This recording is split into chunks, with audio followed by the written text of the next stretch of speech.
is there racial bias in the criminal justice system? In the new Jim Crow, Michelle Alexander talks about black people are over-arrested, over-prosecuted, over-convicted, and over-sentenced. Well, right? my favorite stat when it comes to that has to do with marijuana, because I love marijuana. So,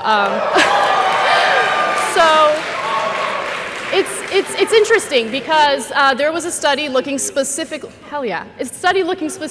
into marijuana use rates, and they compared white marijuana users to black marijuana users, and the researchers found, all right, they use marijuana at similar rates. But it's interesting because blacks are 4 times more likely to be arrested and prosecuted for marijuana possession. Which is, by the way, I don't care if you're black, white, Asian, Latino, it doesn't matter. You shouldn't be prosecuted for marijuana possession. That's a gigantic waste of our resources.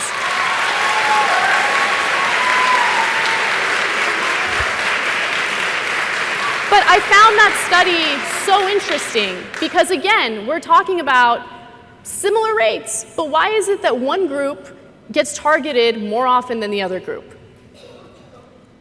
Oh, I'm so glad you brought this up. This is based on self-reports. There have been further studies where they actually drug test the person after asking, do you smoke pot? Have you smoked pot in the last week? And it turns out there's a racial difference in telling the truth on did you smoke pot. Blacks were about 10 times more likely to lie and say they hadn't smoked pot. Point 2, you can find it. I'll email it to you and you can post it. But the second point is nobody goes to prison for possession of pot. That's untrue. More than. No, I know you're all potheads and you're going to have trouble following what I'm about to say. But as you will be able to read in failing New York Times, almost 90% of people in prison are in prison as a result of a plea bargain. No one gets arrested and tried for possession of marijuana. But if they happen to have marijuana on them, that's what they plea it down to. You don't need witnesses, you don't need a trial. So it may be on the record, but you're not going to prison for that. You're going to prison because you held up a liquor store with a sawed-off shotgun and they found pot on you. No. May I jump in? This is one of my favorite topics. I did a TEDx talk on it, so there's been a lot of research into this. Why do you guys think we have private prisons? Why are our taxpayer dollars going toward private prisons?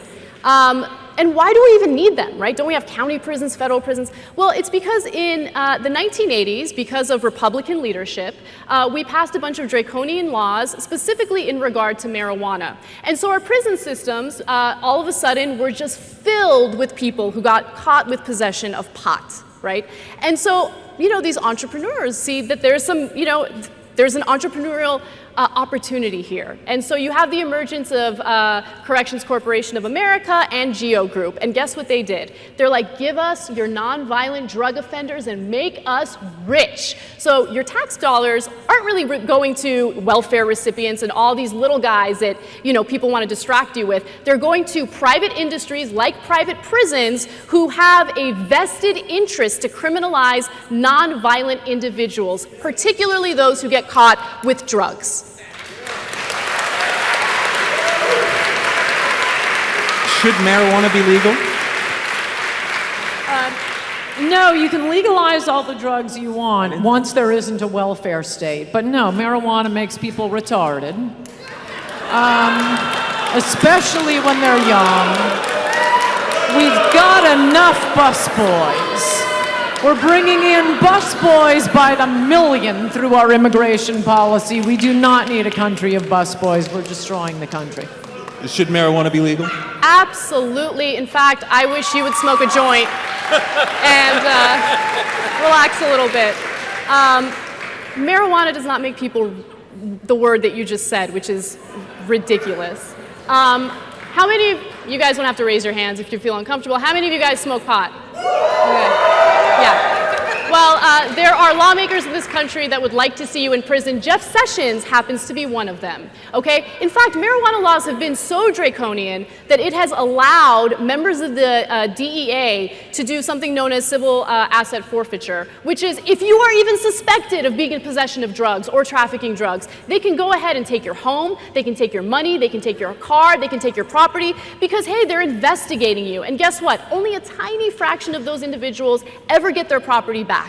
You don't have to be convicted of anything. You don't have to even face any serious charges. It's just based on suspicion. And Obama actually brought that back a little bit, reeled it back in a little bit. Jeff Sessions comes into power, and all of a sudden, no, civil asset forfeiture, awesome. Let's take property away from these innocent Americans who haven't done anything wrong, but hey, our local police enforcement and the DEA need some resources, so let's go ahead and confiscate their property. That's what's happening with the drug war right now. If you like this video, you'll love the whole TYT network. Check it out at tytnetwork.com/join.